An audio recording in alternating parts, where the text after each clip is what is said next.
Off the Grid Campers, we're showing you the current state of charge. If you have a look up there, it's at 98%. Because we're going to give the camper a good hammering with induction cooking, hot water system, and more than anything, we get asked about the air conditioning. People want to use the air conditioner. That's understandable in Queensland, but particularly during the warmer months, you want to have a good night's sleep and you don't want the air conditioner to stop working in the middle of the night. And unfortunately, that's the experience a lot of people are being used to. And so they stay at parks and they pay for the privilege of having a powered site. We're the opposite. Off the Grid Campers, you don't need to be plugged into the grid, and we're set up with our battery capacity and inverter that you can run everything. You can hammer the camper. You've got the capacity to run overnight and then recharge the next day. It's not just having the capacity, it's getting the charge back in.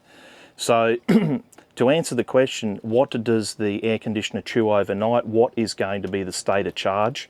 Well, we're going to show you, and we've showed you it's at 98%. We're pretty well at full state of charge. We're going to do some induction cooking tonight. We'll cook up a pasta, I think. We're going to turn the hot water on, which is 240 volts, so it's going to chew up another 850 watt plus 1500 watts of for the induction cooking. And then your aircon is the variable in the equation there, because it depends what temperature you set. We're going to set it at 21 degrees. We're going to run it for about 8 hours, in addition to the other things. And you'll see what's left of the battery in the morning. You'll see what that state of charge gets down to. But there's several things that you can do to economize your batteries with the air conditioning. And one of them is when you set the temperature straight after that, once it cools down, Dometic with their inverter model, which is what we have in the air conditioner, it has a night mode, and that can considerably reduce the power consumption. It can start at 1000 watt and it can drop down to 400-500 watt, but in night mode, when I've monitored it myself, it can go down as low as 170 watt, which is extremely low. So not just about having the capacity, it's also about having smart appliances and being able to use them as well. So speaking of using the appliances, to use the Dometic, you've got a remote.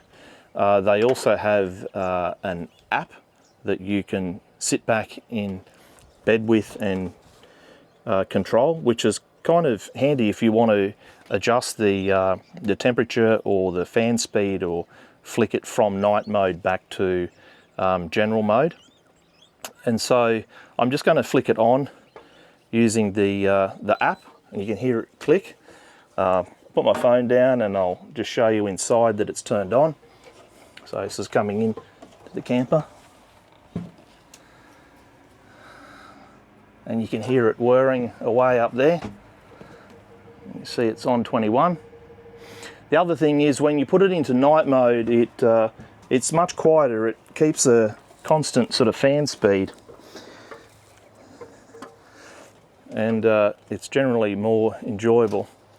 So that's the first part of this video. We'll obviously stitch it together with the result in the morning, and we'll see you then.